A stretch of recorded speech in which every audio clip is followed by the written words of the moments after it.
Shalom. First things first, we want to give all praises to Yahweh Bashim Yahushai, Barakatha Yahweh, Barakatha Yahushai. Double honors to the apostles and elders, that great millstone that feed us and labor and do diligent work that have been set up to hold this truth. Okay, much love to the elect men on the four corners of the planet Earth, wherever they may be, and whoever they may be. Lord willing, He sealed the elect and we go home, man. We're living in perilous times. Actually, we're living in beautiful times. We're living in times where things are coming to pass, and we get to see them with our own eyes and to feel them and to be in them, man. Lord willing, we get to see the salvation and we get to see the destruction of our enemies, man, which is these heathens, these other nations, first and foremost Esau, these Edomites, okay, that are over us. So we're going to jump into the story and show you this situation in Cincinnati. I mean, it's all over the news, it's everywhere, but the Most High is the one that's doing these things, okay? So we're going to play this and get into the scripts. Begin this afternoon with news that a grand jury in Cincinnati, Ohio, has charged University of Cincinnati police officer Ray Tensing with murder. That's for shooting an unarmed motorist named Samuel DeBose. The incident happened earlier this month and has caused a massive public outcry. If convicted, Tensing could go to prison for life. The body camera video, which has been released by the Hamilton County prosecutor, contradicts the officer's initial account. RT's Alexei Rashevsky will take us through some of the details. Alexei, what are we learning today?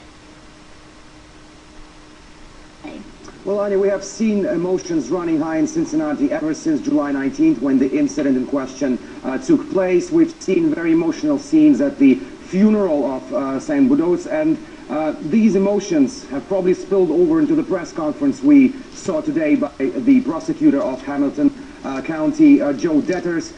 We agreed here with colleagues at RT America that we've never seen a prosecutor speak as emotionally as he did. He almost sounded heartbroken. Let's listen to the prosecutor. I've been doing this for over 30 years. This is the most asinine act I've ever seen a police officer make. Totally unwarranted. It's an absolute tragedy in the year 2015 that anyone would behave in this manner.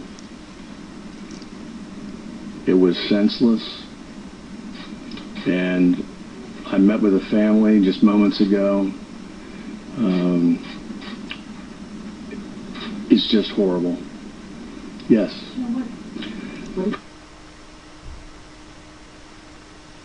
This is the book of Nahum 3 and verse 5, and it says, "Behold, I am against thee, saith the Lord of hosts, and I will discover thy skirt upon thy face, and will show the nations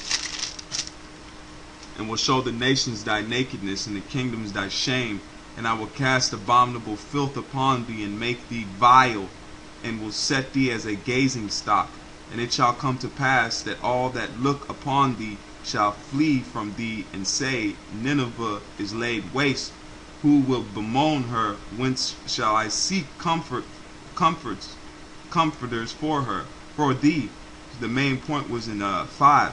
The Most High is showing the nakedness, man. He's putting Esau out here, because who's reporting it? All the major news stations, alternative news stations, they're reporting on this. And the Most High is stirring up the situation to cast that shame upon Esau, man, and to stir up Jake. It's simultaneously. It's a dual purpose, man. It's perfect. Okay, stir up Jake and show Esau to be the devil that he is, that he's unjust, man, and he's a damn criminal. Before body cameras and all this stuff, it was always Jake's word against Esau. Pretty much the cop's word against yours. And the cop 9 out of 10 times would win. Purposeful killing of another. That's what makes it murder. The authorities also released the body cam footage of the camera which was on the policeman at that day. The incident happened on July 19th. Officer Tensing stopped Sam Budos for minor infraction, particularly the lack of front license plate, asked him for a license. The man failed to produce it, and then this happened. we can see at the still shot over here the gun in the hand of Officer Tansey shooting Sam Widows in the face, after which it's really unclear right now whether the body was already lifeless or the dying man stepped on the gas pedal, but the car sped away and the officer tried to chase this car, which completely contradicts with what he told and what his account actually had. Now, the video actually sheds a lot of light on what happened, and that the officer's account was wrong. We acquired the incident report filed by one of his colleagues, where it says, we can get it on the screen right now, which says the officer Tansing stated that he almost was run over by the driver of the Honda Accord and was forced to shoot the driver with his duty weapon. In that video, we clearly see that this was not the case. So now, if convicted, Officer Tansey may face up to life in prison. This is the book of, because what's happening right now, the Most High is casting judgment upon Israel. Okay, because right now he's starting at his own house. And it's the book of Ezekiel 6 and verse 4, or it's verse 3, and it says, and say, ye mountains of Israel, hear the words of the Lord. Thus saith the Lord, power to the mountains and to the hills, to the rivers and to the valleys. Behold, I, even I, will bring a sword upon you, and I will destroy your high places. And your fathers shall be desolate, it says, and your altars shall be desolate, and your images shall be broken. And I will cast down your slain men before your idols. Read that again. And your altars shall be desolate, and your images shall be broken, and I will cast down your slain men before your idols. Hold on, let me get the precept to that. No, Salaki.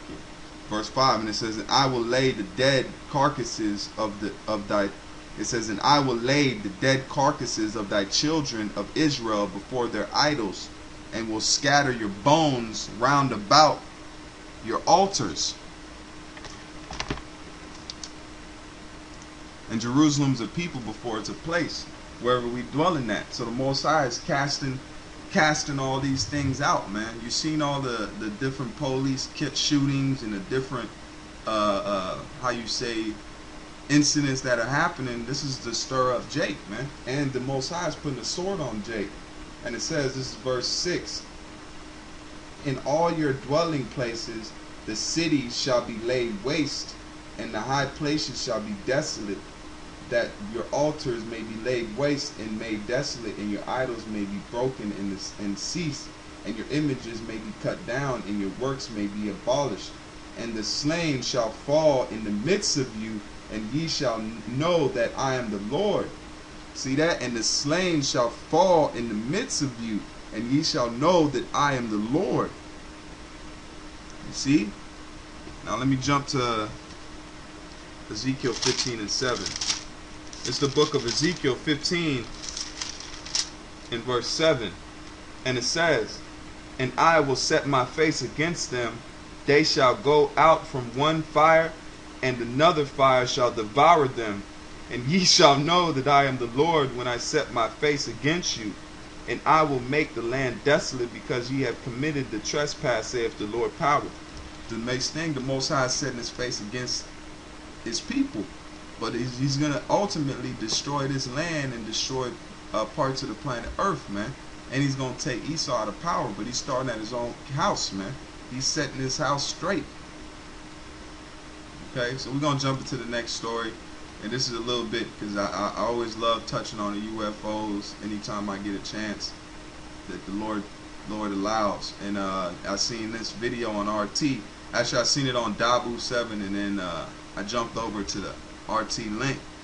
And RT is constantly coming out with these UFO sightings and different things like that, because they know that it's out there, that they're out there, and they're not trying to hide. I mean, pretty much you can't hide it no more. The UFOs, which we know are the chariots of Israel, they're showing themselves more and more often. Okay, and this was posted on July 29th.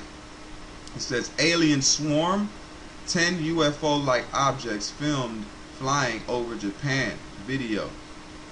It says, a video shot in Japan's port city of Osaka has been making the rounds online, displaying a swarm of white spiral objects of unknown origin flying across the sky. The low quality footage has triggered speculations over extraterrestrial life and UFOs. It says the 2-minute clip shows the mysterious round objects moving quickly in the sky while following a dance-like pattern.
You know, I just found this video very interesting. As you can see, they zoomed in on it. You can see the formations that they're making, man. Okay, so this is just a quick showing that these UFOs, they're starting to show themselves more and more, because at the end of it, they're going to put themselves in the sky, man. They're going to cover the sky of America and different parts of the world, man. And there's UFOs we have no idea about what they can do. I mean, they're out of this world, man. You know, Lord willing, that's man, that's how we're gonna get out of here, Lord willing, to see that day, man, and to see Esau taken down in a spectacular, I mean, wonderful way, man. These chariots are beautiful, man. It says we're gonna leave out here in gold and silver, man. But let's jump to the next story. We're gonna play it from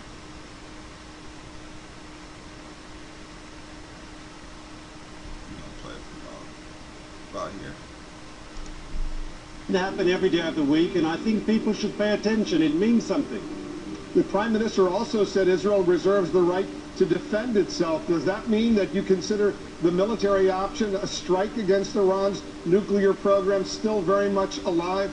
Iran's hostility towards Israel is documented. I mean, they just say Israel is a cancer that must be removed, or that Israel must be obliterated, or Israel must be destroyed. This is part of the course in the way the Iranian regime expresses itself, and of course they're a threat to us. But it's also a threat to your country, Wolf.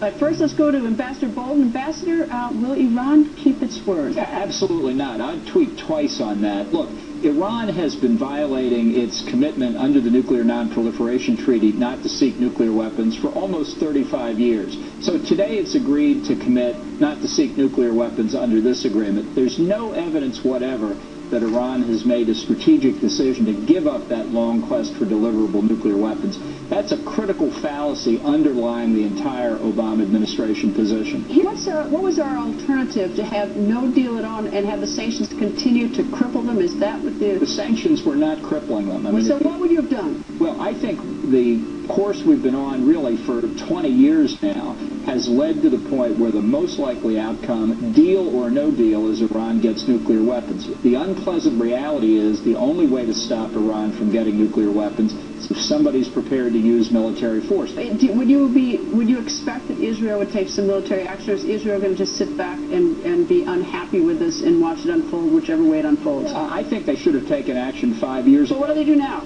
Well, they should act today before it gets worse. by not dismantling Iran's nuclear program. In a decade, this deal will give an unreformed, unrepentant, and far richer terrorist regime the capacity to produce many nuclear bombs. What a stunning, historic mistake. And Israel is not bound by this deal with Iran because Iran continues to seek our destruction. We will always defend ourselves. Keep not thou silence, O God. Hold not thy peace, and be not still, O God. For lo, thine enemies make a tumult, and they that hate thee have lifted up the head. Happens. Former Congresswoman Michelle To be a Christian. seems to have very strong opinions about the Iran nuclear deal, and former Congresswoman Michelle Bachmann is among them. And she seems a little conflicted, though, because she says the Iran nuclear deal that Obama is working on will lead to the second coming of Christ.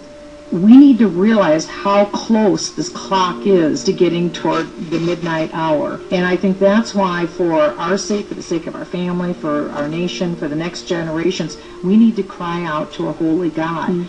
This is coming faster than anyone can see. I know I worked very hard on the Intelligence Committee to try and keep up. And you guys notice Nate, Johanna, all these other, these bougie-fied Israelite groups, man, they ain't speaking about these situations. I mean, to my knowledge, they ain't. And if they is, they're just touching on it, touch and miss, man. Okay? That's why you see the elders, first and foremost, the elders of Great Millstone, that have allowed, that the Most High has opened their knowledge to go into these things and understanding, and that's why it says watch as well as pray. We gotta watch these things, man, because it's moving. And this is I don't know if she a heathen, but she look like a heathen, a child of this world. And they even know this. It's that we're at that time, man. But these other guys, they must not have got the memo. That's why they're not going in the spirit and going to these prophecies. In the world, it got to such a crescendo, I could hardly keep up with it anymore. The events have picked up such a pace and are going to continue. It's just like the Bible forewarned that in the last days it will be like the beginning of birth pangs. In my opinion, we are far beyond the beginning of birth pangs. We're moving far down into the process. For women who are listening to this show today, you know what I'm talking about, what it's like to deliver a baby at the very beginning stage and then at the very end before the baby is born. All I can tell you as a mom who has given birth to 5 babies, the birth pangs are very close together, they're very intense now, and we are literally watching month by month the speed move up to a level we've never seen before with these events. Barack Obama is intent. It is his #1 goal to ensure that Iran has a nuclear weapon. Why? Why would you put the nuclear weapon in the hands of madmen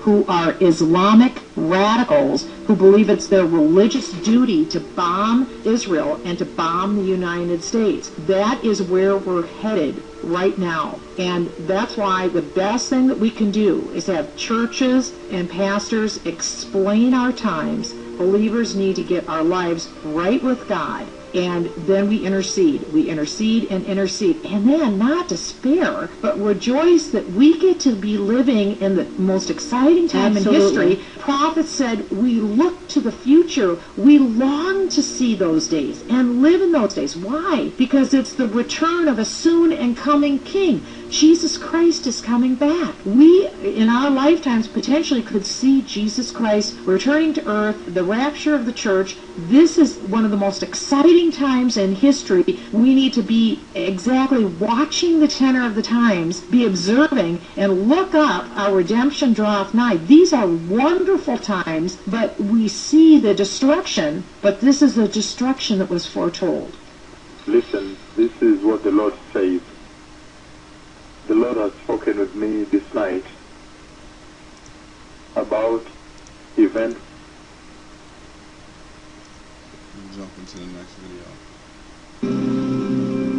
Media spin fail artist Susan Rice has done it again. You may recall how Rice declared on 5 mainstream media interview shows that the Benghazi attack was the result of rioting due to the horribly produced and nefarious film Innocence of the Muslims. What happened this week in Cairo, in Benghazi and many other parts of the region, a direct result of a heinous and offensive video that was widely disseminated that the U.S. government had nothing to do with. Or how about this doozy from the United States National Security Advisor? Sergeant Burgo, there are a lot of questions about how he originally was captured and whether or not he had deserted, had left his post. Is that going to be investigated? And if it's found that he did indeed leave his post, will he be disciplined or has already paid the price? He served the United States with honor and distinction. Ms. Rice has stepped in it again.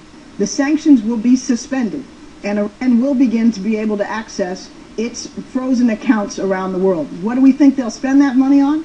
We think for the most part they're going to need to spend it on the Iranian people and their economy, which is tanked. And in fact, that's why we should it says expect peace, peace, and then sudden destruction. That some portion. Actually, let me get these verses real quick. I wanted to run through these verses. This is the book of 1 Peter. This is 1 Peter 1 and 10. This is 1 Peter 1 and verse 10. It says, "Of which salvation the prophets have inquired and searched diligently, who prophesied of the grace that should come unto us, searching what manner of time and spirit of the Mashiach which is in them did signify, when it testified beforehand the suffering of the Mashiach and the glory that should follow." So we're coming to that time, man. The most Yahweh Shai, he received the blessings, man. He received the kingdom, power from on heaven and earth, in heavens and earth. He's coming back to reclaim what is rightfully his, man. What he earned. Now, it is rightfully his, but he earned it, man. Okay. This is the book of Matthew 13 and 17. The book of Matthew 13 and verse 17, and it says, "Verily I say unto you that many prophets and righteous men have desired to see those things which ye see, and have not seen them, and to hear those things which ye hear, and have not heard them. Hear ye therefore the parables of the sower." That's it on that.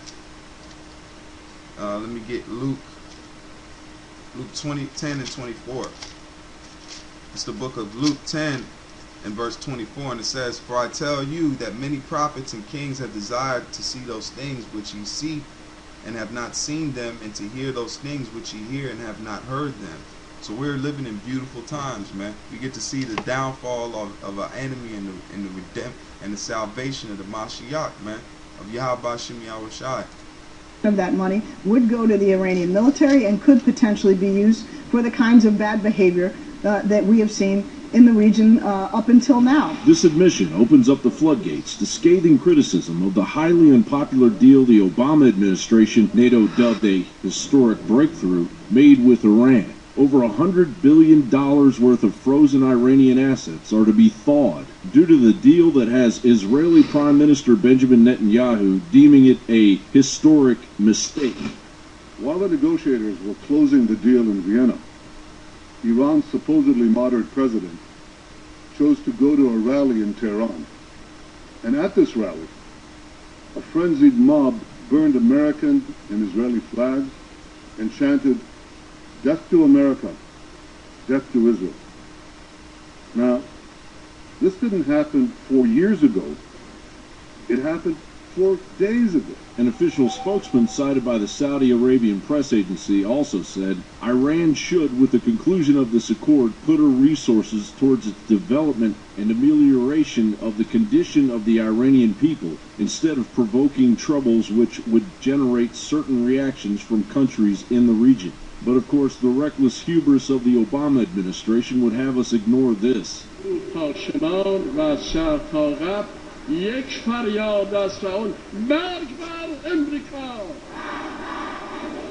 Ron Dermer, Israel's ambassador to the United States, outlined 4 major problems with the Iran deal. First, Iran now has a vast nuclear infrastructure and a history of deceiving IAEA inspectors for years. This is not the hoped-for dismantle deal, in which the sanctions regime would be dismantled in exchange for the dismantling of Iran's nuclear weapons-making capability. Second, the temporary restrictions placed on Iran expire in 10 years. Iran could be a hulking beast of terrorist activity by then. Third, the nuclear arms race will be galvanized in the most dangerous region on Earth. And finally, the deal transfers to the Iranian regime's coffers $150 billion that is now frozen in foreign bank accounts. Iran has a $300 billion to $400 billion economy. A $150 billion cash bonanza for the regime is the equivalent of $8 trillion flowing into the U.S. Treasury. Tens of billions are likely to flow to the Shiite militias in Iraq, the Assad regime in Syria, the Houthis in Yemen, Hezbollah in Lebanon, and other Iranian terror proxies in the region. Billions more will go to strengthening Iran's global terror network, which it has used to perpetrate terror attacks on 5 continents in more than 30 cities, from Buenos Aires to Burgas, Bulgaria to Bangkok. I continue to be much more concerned when it comes to our security with the prospect of... So with that, I'm going to give all praise to Yahweh Shem Yahushai, Barakatah Yahweh, Barakatah Yahushai. Double honors to the apostles, the elders, a great millstone. Much love to you brothers that are in this thing, laboring and staying in this thing in faith and in truth, man, and hoping. We're prisoners of hope. And the time is coming where we, Lord willing, will be free and be in rest. Keep faith. That I'm going to say shalom.